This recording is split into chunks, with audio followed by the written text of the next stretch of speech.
Hey y'all, welcome into Court Cowboy. Thanks for clicking on. We've got I think a fun little show here today for you. We're going to get into the Wimbledon picks later in the show, but the premise of the show in the beginning is just making something I've always considered to be a bit fascinating is comparisons between players in one sport versus another. Today I'm going to compare NBA legends to ATP legends. Who's the closest comp, the closest parallel, one to the other, vice versa. And I think that's going to be a lot of fun. And I think I'm looking forward to this Wimbledon tournament getting kicked off. Can't wait for it. And it's always a bit of a languish when you wait for when the NBA season's over and then you're waiting for the NFL season to kick off, for football, college football as well. Seems like that period between it languishes. It lasts forever. Preseason seems to last for, 2 months. Seems like 8 games instead of now it's down to 3. But this year it feels like there's a lot going on. There's a lot cracking that's going to sort of carry us through. We've obviously got Wimbledon. We got the hardcourt season, then we're into the U.S. Open. But it used to be that U.S. Open final coincided with the opening of NFL. But I know this year they're coming out with a Tuesday night game. I believe it's New England, Seattle. I just saw it. I think it's September 8th. So that's the first, I think, to ever have a game on a Tuesday. But I'm not sure about that. I heard that. So, and then we've got the World Cup going on, which has been a lot of fun. The U.S. men's national team's looking really good so far. All the North American teams, I think, are going to get through the group stage. But, and I thought even further, just as an aside, I think I may do another before the World Cup's out. I'm going to do a comp between soccer legends and also ATP legends. Who's the Roger Federer of soccer, or who's the Messi of tennis? And when I was thinking about it, the first guy that came to mind, I thought, to me, Bjorn Borg, just as a bit of a preview, Bjorn Borg is to me Zinedine Zidane, Zizou. You look at the way they carry themselves, such a quiet sort of nobility about them. They commanded respect from teammates, in Zidane's case, and competitors, and just had a real aura about them. And Zidane was such a great two-way player, great midfielder in defense, but such great imagination and playmaking and field vision. Just an all-time legend, and as was Borg. And Zidane, of course, he led France to that first ever World Cup title in 1998. And then he came back, I think, two World Cups later, 2006. And it looked like they were headed for another one, and they blazed into the finals, I recall, against Brazil. I think they won 3-0. I think Zidane had a hat trick in that game. I could be wrong. I know it was 3-0, but I think he had a hat trick. And then, of course, they got into the final against Italy, the real immovable force. And I'm trying to think of that. The defense they played was so incredible, so stifling and frustrating. The catenaccio. If that's door bolt in Italian, I have the right word and pronunciation. Catenaccio, I believe it was. But you had great defenders like Pirlo and so many great players, Materazzi. But in that entire World Cup, I believe, and let me know if I'm wrong here, in 2006, I believe they only gave up 2 goals. One was an own goal, and the other one was in the final, which was a penalty kick from Zidane. So throughout the entire competition, 2 goals. And then, of course, in that final, it was an infamous or sort of ignominious exit for Zidane. That was his final game. And he was frustrated, stifled throughout the game. And in extra time, Materazzi, I think, had tied up the game earlier in the game. It was 1-1, went to extra time. It's the infamous headbutt from Zidane on Materazzi right to the chest. And he was red card out of the game. And it was such a tough way to end his career, to leave. And then they ended up losing to Italy in a penalty shootout 5-3. So really tough. He came back as a coach later and carried that same sort of nobility, that sort of regal demeanor he has. He led the Real Madrid to 3 straight UEFA Champions League titles. So just a legend in the game. And Bjorn Borg the same. Such a great legend. Such a stoic, sort of competitively, absolutely driven competitively. And he had an infamous exit, of course, exiting the game at 26 which a little bit like Jim Brown, actually during your peak. I think Jim Brown played 9 seasons, but and with a lot of controversy sort of surrounding his retirement. Of course, he ran into for him what was probably an immovable object in John McEnroe. There was that 1980 final in Wimbledon that went to, was it 8-6, I believe, in the 5th? Just one of the great classics. And maybe I think that took a lot out of him, he said later.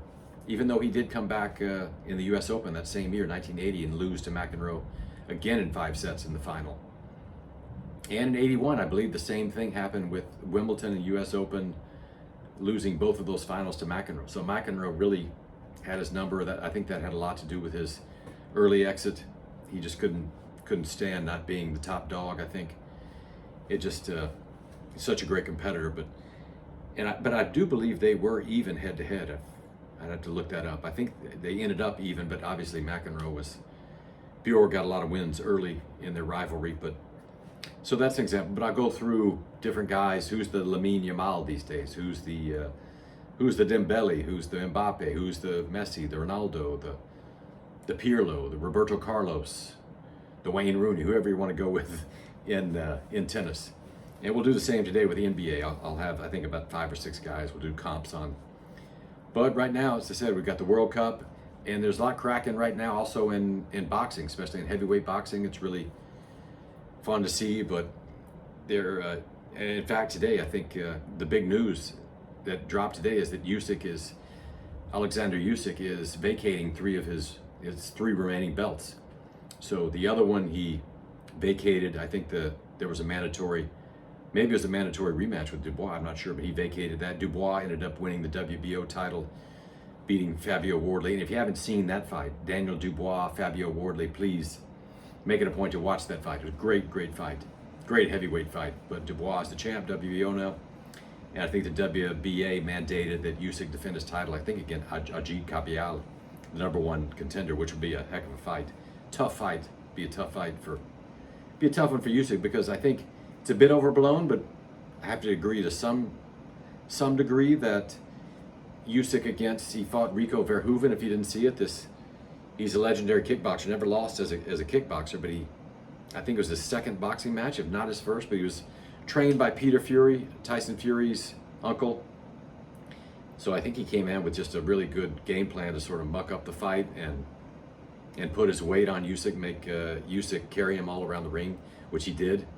He's very unorthodox, maybe in a lot of ways like Derek Chisora did years ago to Usyk, just as a big man, make him feel that weight.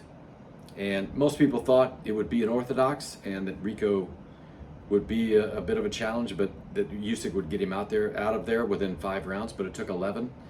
So I think credit goes to Usyk for sort of weathering what Verhoeven was bringing. It was such an unorthodox style, and Verhoeven is such a big mountain of a man, 6'5", 260, and ripped, twisted steel. So it was, I don't think he's necessarily lost a step, maybe half a step. But I was hoping that Usyk would go out in sort of a Spartan way, fighting Caballel, and then maybe for his last fight, as Usyk saying he's going to fight 2 more, maybe for his last fight, fighting Moses Itama. And if you haven't seen a Itama fight, you got to watch this guy. He'll be the heavyweight champion before long, no doubt. And we may have 4 different champions with these 4 different belts, but Itama will be the class of the heavyweight division. May already be. He just hasn't gone up in class just yet, leveled up. He might be fighting a guy named Filip Hrgovic, who I believe is the #5 contender soon. That'll be a good test, but I think he'll come through. I don't know that anyone's going to beat Itama right now already at age 21. Just the size he has and the skill, the hand speed, just the managing the distance. The guy he's going to be, I think, one of the best. He's going to be an all-timer. But it would be so fascinating to see him against Usyk. Usyk using his skill, the southpaw, his managing of distance, the feinting, the constant motion. Yeah, that would be a fascinating fight, but I don't think we're going to get it. I think Usyk's just going to I think he'll do a rematch with this Rico Verhoeven, which will probably be a pretty big payday. I think Turki Al-Sheikh will fund that one again. Maybe it's back at the pyramids. Or maybe it'll be in the Netherlands, I think I've heard, but he'll probably do that. I think he'll win much easier this time, knowing what to expect, and maybe he will get him out of there in the 4th or 5th round. and then maybe he'll have one other sort of leisurely fight to ride off into the sunset. But he's earned that. He could do whatever he wants. He could retire now, of course. He should, I think. At 39, he's proven all he needs to prove. He's beaten everyone in the division twice: Anthony Joshua, Dubois, Fury. So what a great fighter. What, in my opinion, just my humble fan's opinion, I think you can make a case as the greatest heavyweight ever. I hate to say it, but yeah, I mean, obviously he was cruiserweight, undisputed champion, then heavyweight, undisputed champion. But in my opinion, he beats Muhammad Ali. I think the fight game just so different, I think, now than it was at that time. But just the constant pressure and the feinting and the southpaw, like I say, the novelty of the southpaw. But others, like maybe he would have a big problem with a big man like George Foreman if you look back. But I think Foreman would run out of gas, and if you take him into later rounds. But and Usyk's beaten some big men like Dubois, Chisora. Yeah, so it's an interesting other topic. But and then you've got a great fight tonight. You've got Zayev. I think he's fighting tonight against what's the guy's name? Boots. Yeah, Xander Zayas and Boots tonight. And I expect him to come through. Boots, I think, is a respected fighter, but I think he'll get through that and hopefully end up fighting Ryan Garcia. Ryan Garcia is fighting Conor Benn, I think, September 12th. I don't know if it's the same card as the Pacquiao-Mayweather. Maybe it is. But, and Conor Benn, he really acquitted himself well against Chris Eubank Jr. a couple of times there. Chris Eubank, a much bigger guy. But Conor Benn, always aggressive, always on the front foot, never backing off. But yeah, I think Ryan Garcia will likely get through that fight and then hopefully set up a Zayas and Garcia showdown. Which, if I think Garcia would go up to 154, where Zayas is, would be the question. I think he would. It'd be too big a fight not to make. So a lot of interesting things going on. And then on a sidebar, you've got some wrangling going on with the promoters. You've got Eddie Hearn, who's probably the number one promoter in the United States and anywhere else in the world. But Dana White's trying to sort of make inroads into boxing. He's poached a couple of lesser known fighters, but I think Eddie Hearn sort of countered with, I think he's representing Tom Aspinall now, so maybe he's getting into MMA to some degree, but there's a little bit of animosity there. I think they're going to have a meeting here soon. I saw Eddie Hearn in an interview, but maybe they can bury the hatchet, because I think somehow Dana White wants to get involved in this Anthony Joshua Tyson Fury fight, but Eddie Hearn says he'll get involved if he lets him. So Eddie Hearn's pulling the strings, but that's a bit of an ongoing battle a little bit that's kind of interesting. I think Eddie Hearn seems to thrive in those situations. He says he had the same sort of falling out with his mentor, I believe, in Frank Warren. I think they didn't talk for 15 years, but I think that drove him. I think that drives him to be the best promoter he can be. But so a lot of interesting things happening in boxing. That's sort of carrying us through. But let's get into these comps, and I'll show you what I'm thinking with these different guys. And feel free to disagree and take me to task on these guys. But I sort of just go with like the Borg Zizou comparison, whatever comes to my mind, sort of first instinct, gut reaction, and then you sort of find things that usually justify the first gut reaction. But when I think about center right now, I think about let's go with the first one, Tim Duncan. I think about the big fundamental. He had that name for a reason. He was probably the greatest power forward of all time, even though he did jump center most of his career and be regarded as the greatest power forward. But great on both ends, great on defense, great in the post, just doing all the fundamental things that sort of led to him really deserving and having that name. In many ways, you could see that with center. He's got a new gen with the whip on the backhand, the forehand. It seems maybe his early competition as a skier, I think that laid a foundation with his legs and his movement and his lateral stability. I mean, he gets down low for a really tall guy, but excellent defense, obviously, and doing all the fundamentals correctly. I mean, you can't be as consistent and much of a ball machine if you're not fundamentally sound. You can't overcome him, really. The rally tolerance with center is something akin to, I think, Duncan hitting those little mid-range bank shots. You can't stop him, and he would just wear you down with the fundamentals. And a great winner, obviously 5 championships. Center's going to be in that same sort of pantheon when his career is finished. Obviously, he already has 4 majors, but I think he might get up there around 20 plus. Let's move on to the next one. Now, the next one is sort of interesting because it just popped in my head a little bit earlier, but I thought about Nick Kyrgios, and the first guy I think of in the NBA is James Harden. I think both guys sort of didn't really fulfill their potential. I think they both had tremendous offensive games and potential, but when you look at James Harden, I think he was really the first guy to perfect that step back jumper. And you couple that with the runners, the teardrops in the lane, he was unstoppable. He was, of course, MVP, scoring champion, and he was so close. He got there early in his career with the Thunder, with Westbrook and Durant. They got close, but they couldn't really gel. They're sort of divergent personalities, and that's sort of been the knock on James Harden. Really is more of a personality sort of knock. In many ways, the same with Kyrgios. Sort of controversial off the court, on the court, without some on-court behavior, such as we know what Nick's done on the court, but James Harden seems to never come out big in the playoffs. Oh, he played well at times with the Cavs this year, and he did have a good run with the Rockets. You could say if Chris Paul hadn't torn his hamstring that year in the Western Conference Finals, they could have easily gotten through and won a title, but just never did cash in. Same thing with Nick Kyrgios. He got to the Wimbledon final, obviously, against Djokovic. Had some other good showings at Wimbledon, but man, I would have expected him to win a few Wimbledons and maybe a couple other majors, reach the top 5 with that serve is almost akin to Harden's step back, coupled with his runner in the lane, his teardrop, and Nick with the great hands, feel around the net. Just really enjoy watching Nick Kyrgios play. Even today, I saw him. I think that was that Eastbourne where he played. And but still, such a fun watch. But both of them never really getting there. And sort of along that same line of never really getting there, the next comp I'm gonna go with is Andy Roddick. When I think about Andy Roddick, I think about the mailman, Karl Malone.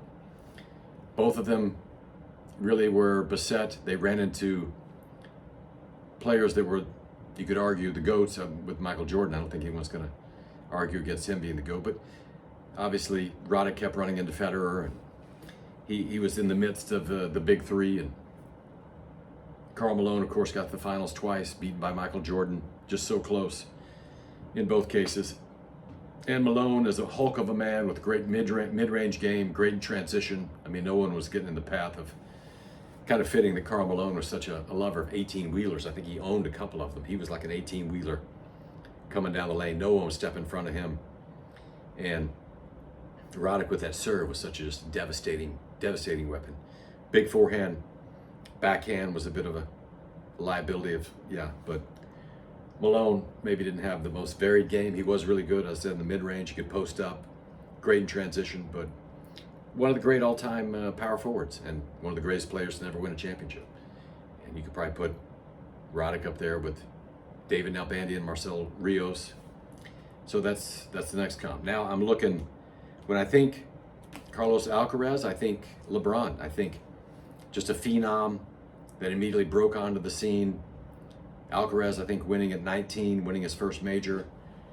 LeBron broke into the NBA at 18 and was everything we thought he could be or hoped he would be. And LeBron had such a varied game, great passer, great vision, not necessarily a great shooter, but every other aspect of the game, he was top notch. He could play great defense.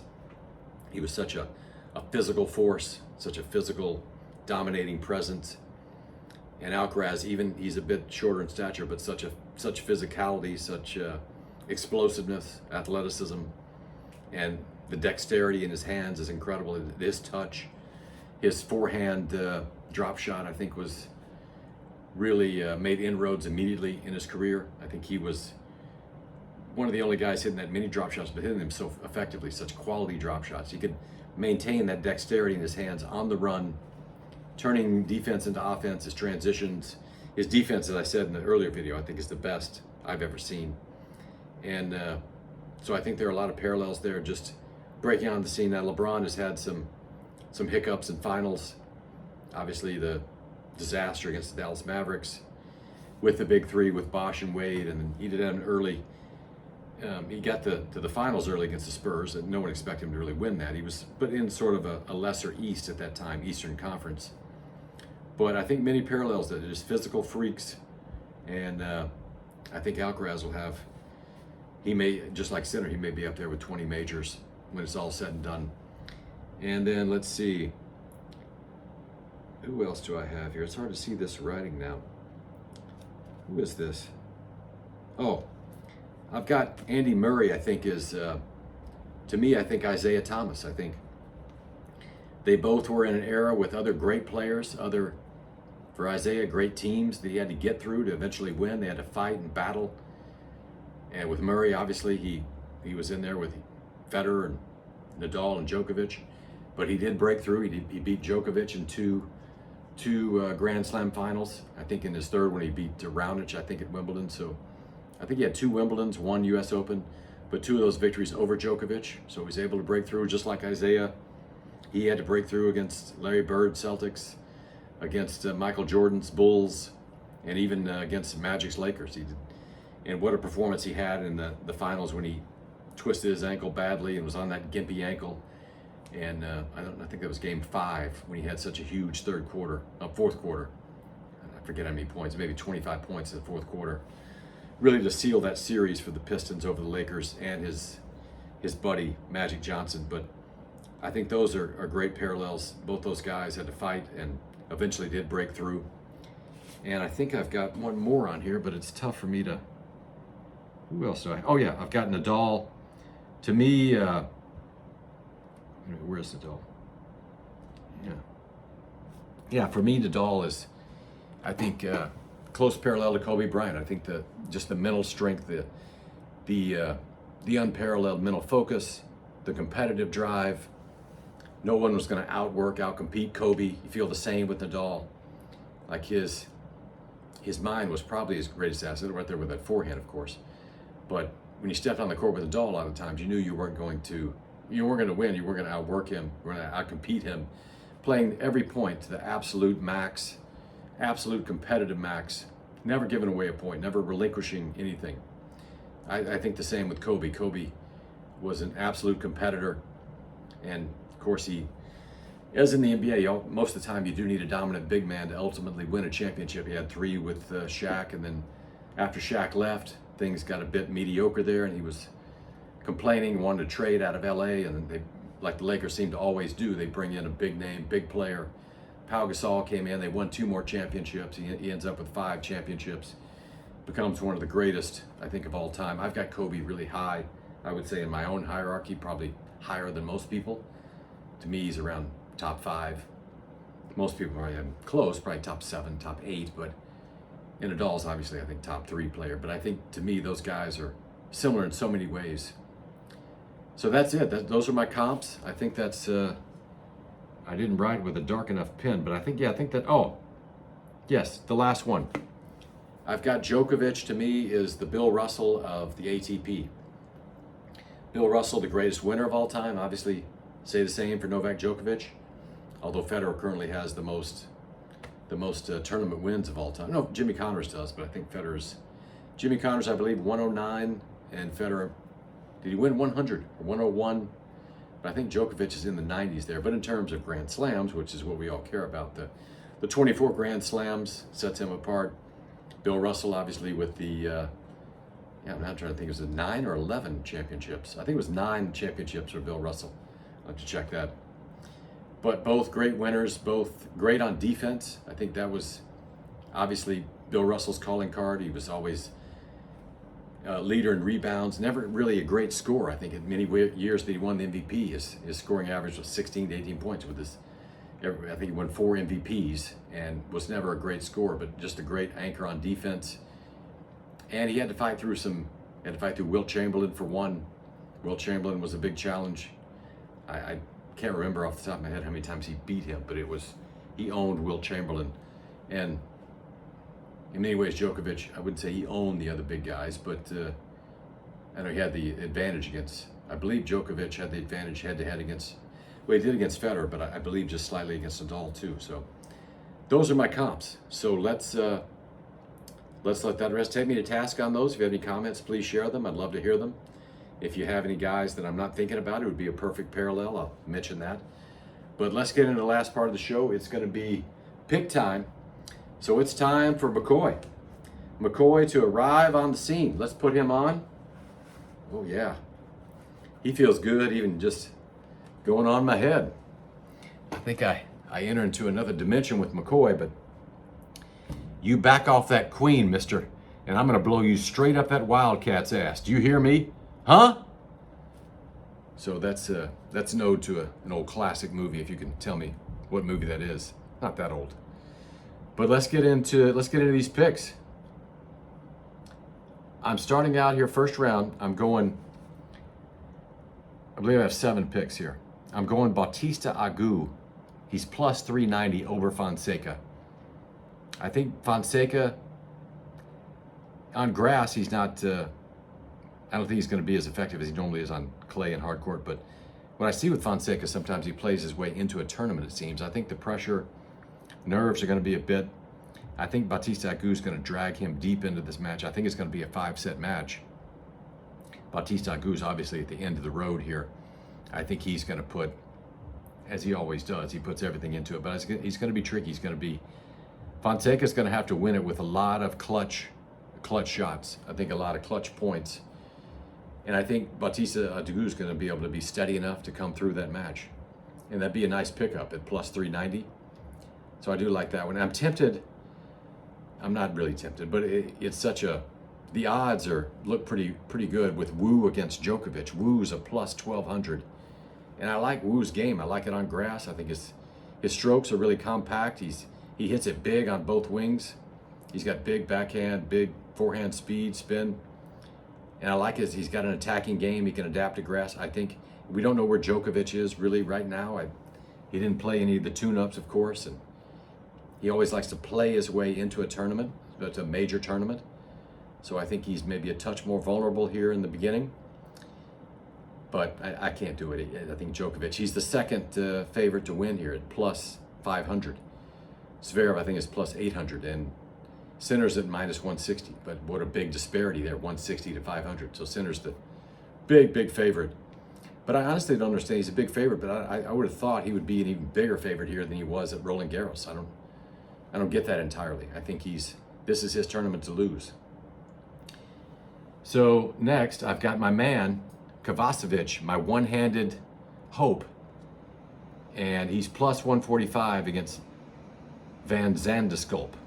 I always have a tough time with that name, but I like Kovacevic here. His form is solid. I like what I'm seeing from him in his development. I think Van Zandeskulp is he's always a tough out. He can go big. He's big on the forehand. He's rangy. He does a lot of things well. He's tough at the net. Like I say, he's lengthy. It's going to be a tough match. I'm going to take Kovacevic here, just based on his skill, his development. He's plus 145.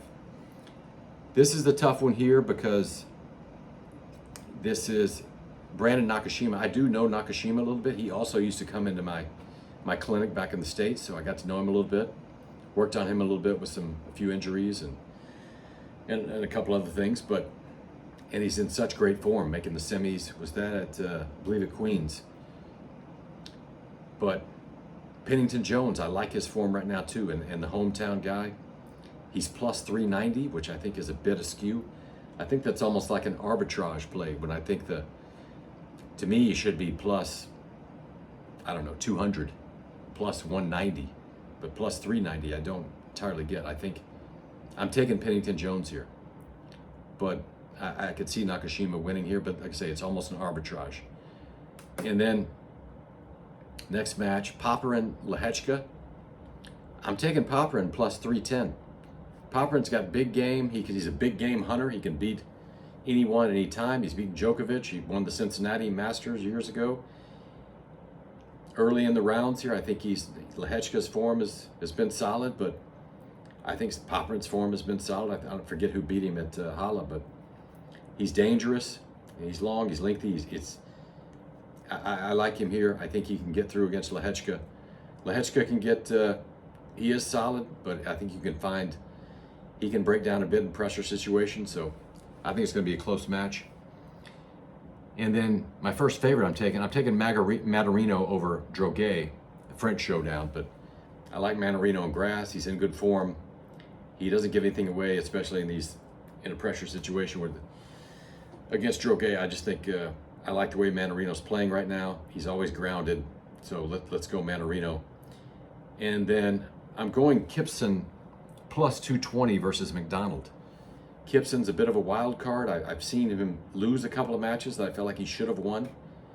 I like the variety and creativity in his game. I like his hands. I like he's aggressive. I think he's smart out there. I think he blows it at times. And McDonald's a veteran, but I think Gibson has the talent. I think he has the capability to beat McDonald. I just wonder about the venue, the setting, how much effect that's going to have on him. But I'm going with him plus 220. And then I think the best match of the first round to me is Fritz and Draper. Draper just playing at Eastbourne looked really good. Fritz obviously making the final against TFO and was at Halle. But I like Fritz here. I think Fritz is only minus 180. So I'm going Fritz. I think Fritz is going to go deep in this tournament. I think him at least quarterfinals. And I think his serve's just going to be the factor that's going to be tough to deal with for Draper. Draper, his forehand doesn't really fit on grass. I think I love his backhand. He played well at Eastbourne, but I like Fritz here to get through. I think he's in good form. And that's going to do it. We'll tabulate how we do here at the end of the day. And I'll come back in a couple of days. We'll get the tabulation up there and we'll make some more picks. And we might even come back with a little bit more of a preamble. You can always skip some of this if you want to get to the last part and just see the picks at any point in time. And I need to get to where I'm putting timelines on the videos. But that's going to do it for Court Cowboy today. Let's ride out and let's have a good time watching these early matches. I can't wait to see how these pan out. Let me know anything in the comments about the comps, anything else about the picks, anything. Subscribe, follow. We're going to keep going. And we're going to probably be on several more times, if not, 5, 6 times throughout the tournament. So we're going to see you again real soon.